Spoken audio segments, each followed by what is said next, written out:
A few years ago, I was about to walk into a boardroom to pitch a business development member growth strategy I'd built from scratch. 30 years in this industry, I knew the material cold. I had collaborated with finance and other business units and had it printed, tabbed, graphed, and color coded like a man who definitely trusted himself.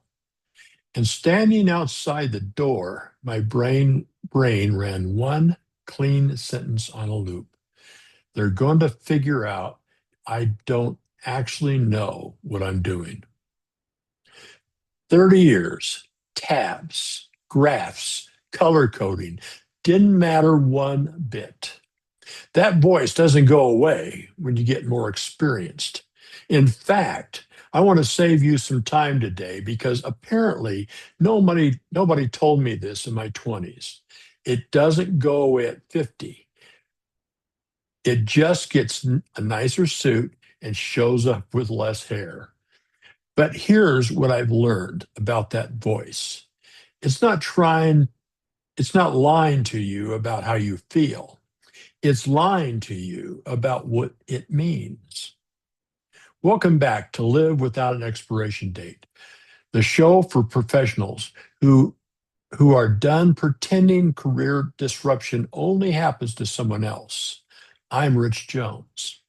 If you're new here, this show exists because I spent decades in and out of career uncertainty myself. Some of it by choice, a lot of it not. And I got tired of the advice built for 28-year-olds getting handed to people my age like it was just a one size fits all. It isn't. Some of that advice was written by people who still think adulting is a fun word. Reinvention in your 40s, 50s, and 60s runs on different rules, and that's what we dig into this week. Today's topic is one I get asked about constantly in coaching conversation. And it's one most career advice gets exactly backwards: imposter syndrome, which, full disclosure, I am mildly unqualified to discuss because some mornings I still feel like I talked my way into hosting this podcast. See, it's already working. The standard playbook says recognize it, suppress it, project confidence anyway, move on. Okay, I'm going to make a different argument today. I think imposter syndrome, handled right, is one of the most useful diagnostic tools you have in a job search and in the job itself. Not something to defeat, something to read and understand. We're going to cover four things: what this actually is and isn't, why it shows up harder in the second half of your career, how to use it to make your job search more authentic instead of more anxious, and how to use it to lead better once you're in the role. Let's jump right into the fray. Segment one, naming the beast, what imposter syndrome actually is. Let's start with a definition because the term gets thrown around loosely. Imposter syndrome is in the clinical sense, is the persistent feeling that your accomplishments are the result of luck, timing, or deception, not competence, paired with the fear that at some point you'll be found out. Two researchers, Pauline Clance and Suzanne Imes, coined the term back in 1978 while studying high achieving women who, despite external validation, degrees, promotion, awards, couldn't internalize their own success. Since then, the research has expanded. It's not a woman's issue. It's not a young professional issue. It's not even rare. Estimates vary, But the consistent finding across decades of research is the majority of people experience it at some point in their professional life and even experience it often as they advance in their career. That's the majority of people, not an anxious minority. Most of us. So if you're sitting there thinking, great, one more thing I'm apparently bad at, no, you're just extremely well represented. In fact, you are a significant demographic segment. Here's what it is not. It is not evidence that you're unqualified. It is not a character flaw. And it is not, despite what 1,000 LinkedIn posts will tell you, something you overcome once and then you're done. It's more like a smoke detector. It goes off when something changes, and it tends to stay quiet when things are stable and familiar. That's the piece most advice misses. Imposter syndrome isn't randomly distributed across your career. It clusters around specific moments: a promotion into unfamiliar territory, a career pivot, a layoff that puts you back in the interview rooms for the first time in 15 years, a new industry, a title that doesn't match what you privately don't believe you deserve. Notice what all of these have in common. They're not moments of failure. They're moments when you are being stretched. The feeling shows up precisely when you're doing something that matters, something outside your group. If you never felt it, that might actually tell you something less flattering, that you'd stopped stretching yourself altogether. That's a bad thing. I'll tell you where this hit me the hardest. Not early in my career, later. After the version of my career that I built for 2 decades came apart, and I had to rebuild it in my early 50s into my 60s, every interview, every new engagement with a client, that voice showed up. You used to know how to do this. Do you still? 30 years of experience, and the voice didn't care. It's not proportional to your competence, it's proportional to your exposure. I had literal decades of receipts, and I was still Googling things in the parking lot before client calls like I was cramming for a final. Yep, very dignified and highly recommended. Not. Now, let's get into why the second half of your career is basically a factory for this feeling and why that's not the bad news it sounds like. Segment two, the reframe imposter syndrome as a diagnostic, not a verdict.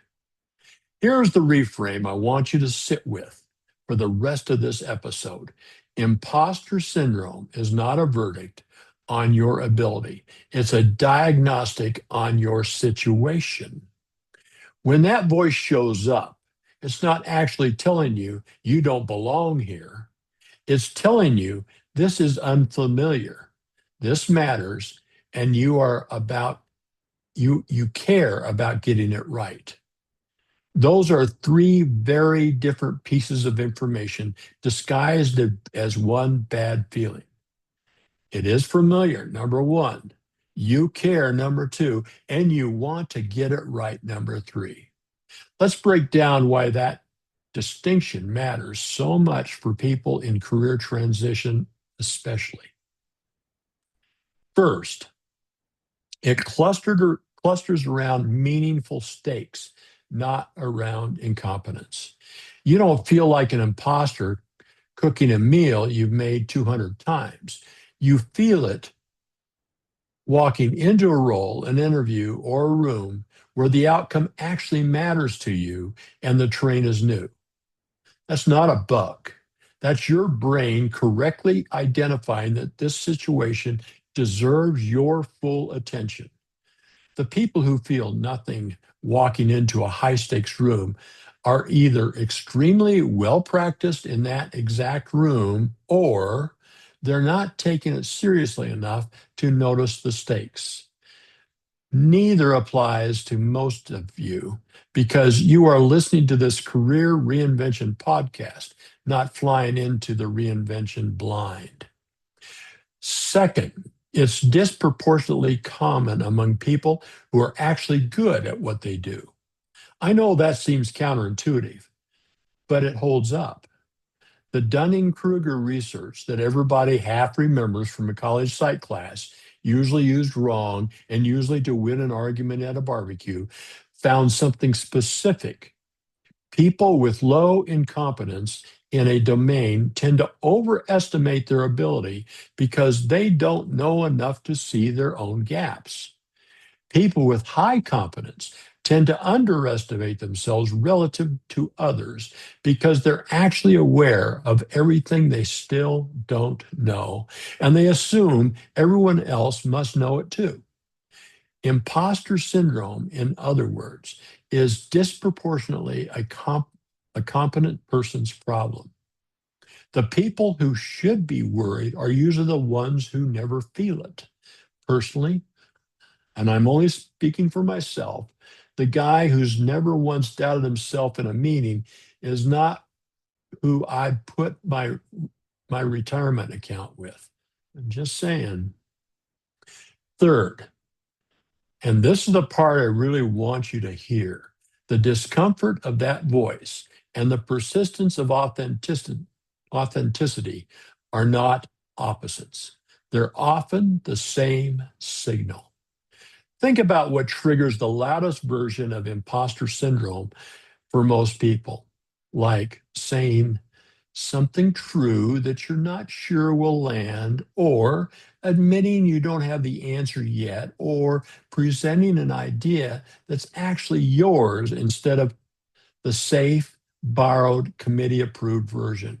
Every one of those is also the definition of showing up authentically. The version of you that never feels like a fraud is usually the version that's playing it so safe there is nothing real enough on the line to be afraid of. So here's the operating principle I want you to take out of this segment. Don't ask, how do I make this feeling go away? Instead, ask, what is this feeling telling me is actually at stake right now? Do this every single time, and it becomes less of an alarm and more of a compass. Now, I want to be careful here because I'm not telling you to romanticize this feeling or let it run the show. There's a difference between imposter syndrome as useful data and imposter syndrome as a chronic, untreated pattern that's quietly costing you opportunities, sleep, or your sense of self. If what you're carrying feels less than situational, less like a situational stretch and more like a constant, heavy weight that doesn't lift even in familiar territory, that's worth talking to a professional about, a therapist or a coach whose work who works specifically in this space. What you're what we're covering today is the garden variety version almost everyone experiences during transition. Use your judgment about which one you're dealing with. With that said, let's get tactical. How do you actually use this awareness in job search or on the job? Segment 3, the job search application. Job searching is where imposter syndrome does its most expensive damage because it doesn't make you feel bad. It actually edits your materials and your answers before anyone else even gets a vote. Here's the pattern I see constantly in coaching conversations, especially with people in their 40s, 50s, and 60s, coming back into the market after a gap, a layoff, or a pivot. The resume gets sanded down. Real accomplishments get hedged with assisted with, and contributed to instead of led and built, because some internal editor is worried that owning the win too plainly will look like overreach. I've read resumes from people who personally saved their organization seven figures, described in language so modest you'd think they'd wandered into the building by accident and tripped over a great idea. The cover letter turns into a list of qualifications instead of a case for why this person specifically solves this problem. And in the interview, when asked a question you don't have a perfect answer to, the impulse is to bluff your way through something generic rather than say a more honest, more interesting thing. I want to walk you through three specific places to apply the reframe. One, the resume.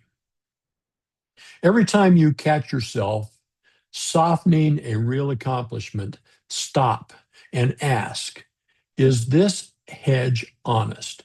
Or is it fear wearing a modesty costume? There's a real difference between accurate humility, you genuinely were part of a team effort, and reflexive minimizing, where you did lead the initiative, but you're scared to say so in plain language. The first, to say you led the effort, is honesty. The second is imposter syndrome, editing your resume for you. Go back through your bullet points and find the verbs that are doing the hedging and ask each one whether it's telling the truth or managing the discomfort of being seen. Two, the cover letter and the why you narrative. This is the single best place to use imposter syndrome as raw material instead of hiding it. Here's what I mean. The candidates who hide or hedge their experience are the ones who write the version of themselves they think the hiring manager wants. The safe, generic, competent sounding person. The ones who stand out are willing to say something a little more specific and a little more exposed. Here's the part of this work I find genuinely hard. Here's why I keep doing it anyway. And here's what I've learned the hard way that you can't get from a case study. That's not oversharing. That's differentiation. Nobody remembers the 17th candidate who says they were detailed oriented and results driven. People remember the ones who told them something true and specific about how they actually think. Three, the interview room. This is where the stakes feel highest. So this is where the instinct to bluff is strongest. I have personally, in the middle of an interview, answered a question with a confidence that suggested I'd invented the concept myself, when in reality, I was assembling the answer roughly one syllable ahead of my own mouth. It worked out, but it also was not a strategy. It was a controlled fall down a flight of stairs. Here's the shift I want you to make instead. When you get a question you don't have a polished answer for, resist the urge to manufacture false confidence. Instead, say, that's actually true.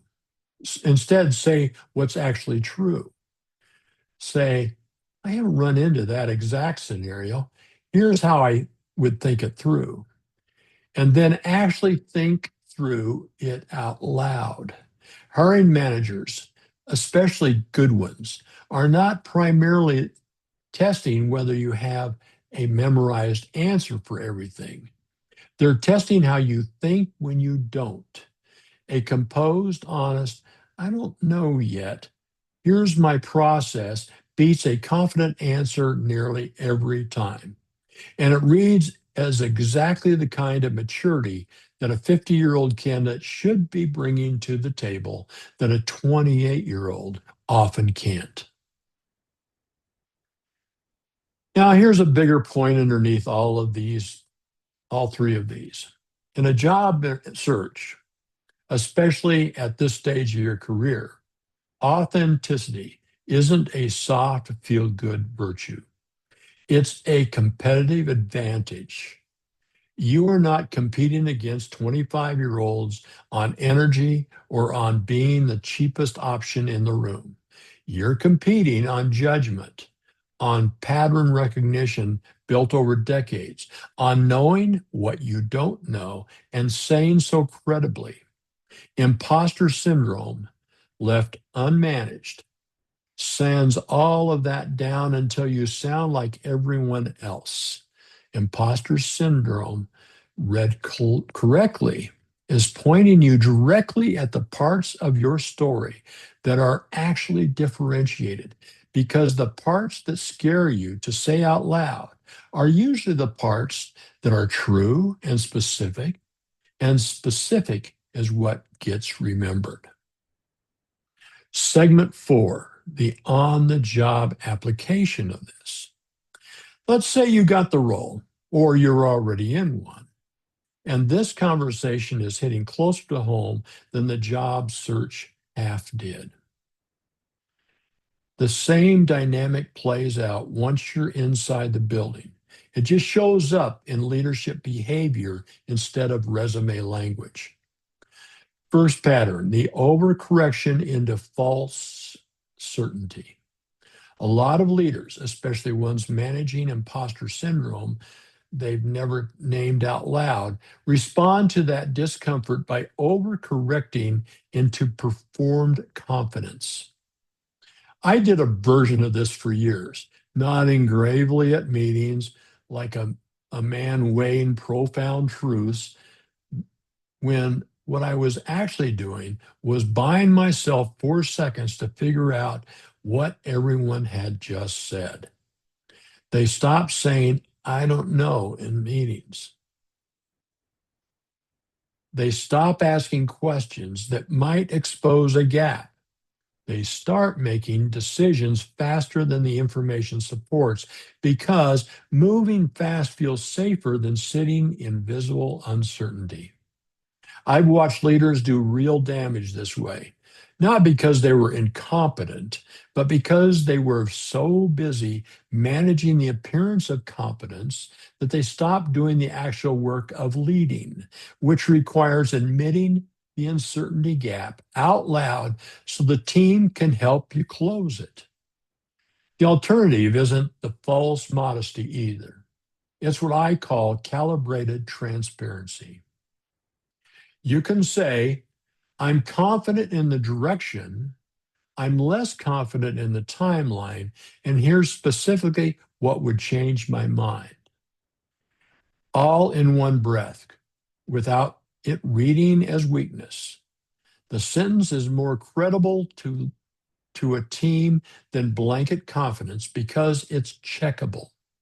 People trust leaders whose confidence they can verify more than leaders whose confidence they just take on faith.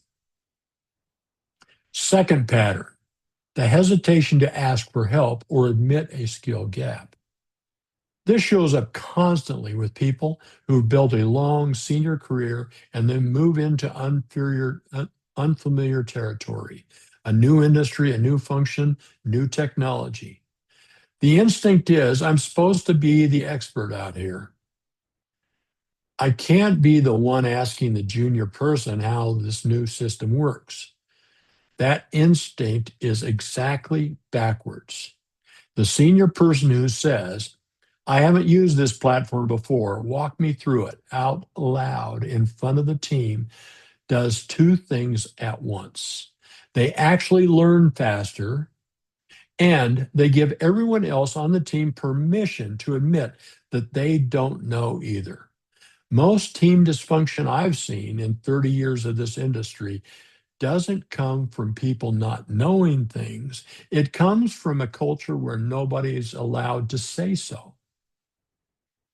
Third pattern, taking feedback or a mistake as proof of the imposter narrative instead of just as more information or data.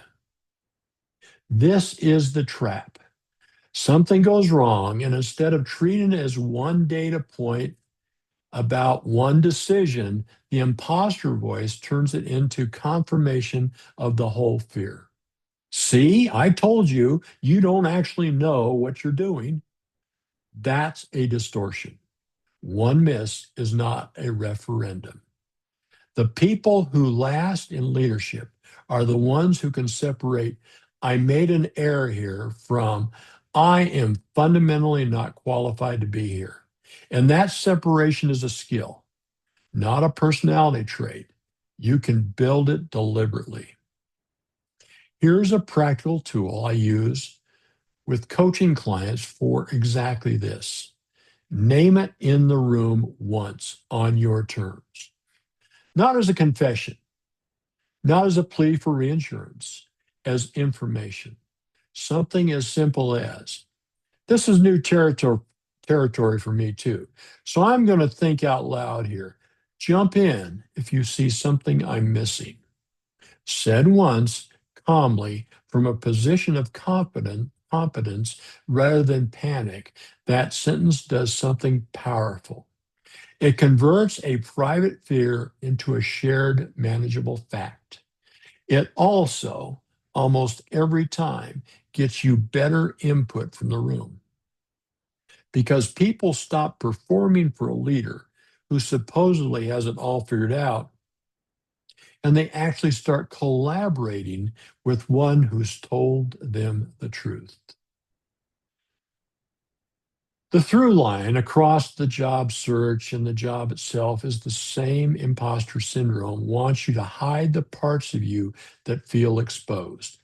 Authenticity is built by doing the opposite on your terms, with judgment, not as an unfiltered confession, but as a deliberate, calibrated choice to let the real thinking show instead of the performance of having it all figured out. I want to close with the story. That's a composite of conversations I've had, no single person, but the pattern is real, and I hear a version of it often.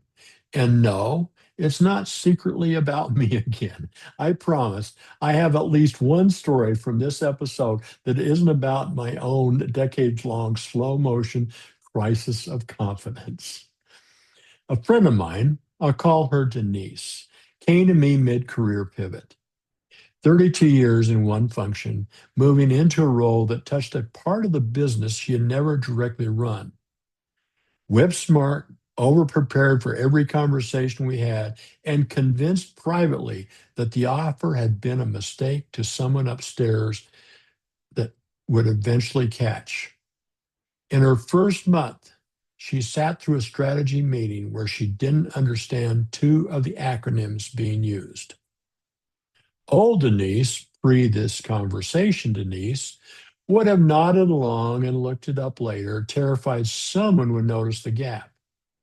Instead, the new Denise said, right here in the room, right there in the room, can you back up? I don't know that term yet, and rather ask now than guess. Dead silence for about 2 seconds. Then three other people in the room admitted they had been nodding along too. That's the whole story. It's not dramatic, but 6 months later, she told me that that moment was the one people referenced when they talked about why the team actually trusted her. Not her polish, not a flawless first quarter, the moment she was willing to be visible and specifically honest about not knowing something. The fear didn't go away. She just stopped treating it as something to hide and started treating it as something to manage in public on her terms. That's the shift. Not eliminating the feeling, renegotiating your relationship with the feeling. So, here's what I want you to do this week. One concrete action not a mindless mindset shift, an actual action. Before your next interview or your next high stakes meeting, write down one true thing you normally hedge or hide because it feels too exposed. A gap in your experience, an opinion you're not sure is popular, a mistake you learn from. Then find one sentence to say it out loud, plainly, without over explaining or apologizing for it. That's the whole exercise. One true, slightly uncomfortable sentence said on purpose. That's how to use this thing, imposter syndrome, to your advantage instead of managing around it. And if the sentence you land is uncomfortable enough that your stomach drops a little when you say it out loud, congratulations, you found the right one. Mine most weeks is, I don't actually know if this episode is any good. Yeah, I'm working on it right along with you. If this episode was useful to you, do me a favor. Share with somebody you know who's sitting outside a boardroom right now telling themselves the same story I was telling myself. And if you want more of this kind of thinking, this podcast, Live Without an Expiration Date, goes deeper every week into navigating exactly the kind of second half career disruption you may be facing. I'm Rich Jones. This has been Live Without an Expiration Date. Go say that true thing, and I'll see you next episode.